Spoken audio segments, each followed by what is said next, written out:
राजकोट किल्ल्यावर ह्या राज्य सरकार महायुतीच्या सरकारमध्ये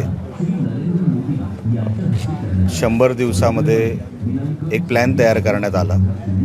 त्यामध्ये राजकोट किल्ल्यामध्ये जो मागचा प्रसंग घडला होता त्यामध्ये आता भव्य दिव्य शिवाजी महाराजांचा पुतळा इथे उभारण्यात यावा ही आमची सगळ्यांचीच मागणी होती आणि तो लवकरात लवकर व्हावा, दर्जेदार व्हावा, चांगल्या म्हणजे क्वालिटी म्हणतो त्या सगळ्या क्वालिटी चेक करून व्हावा असं सगळं आमचं तेव्हापासूनचं जे काय म्हणणं होतं ते आता पायाभरणीचा कार्यक्रम, ह्या पायाभरणीच्या कार्यक्रमाला पालकमंत्री नितेश राणे येणार आहेत।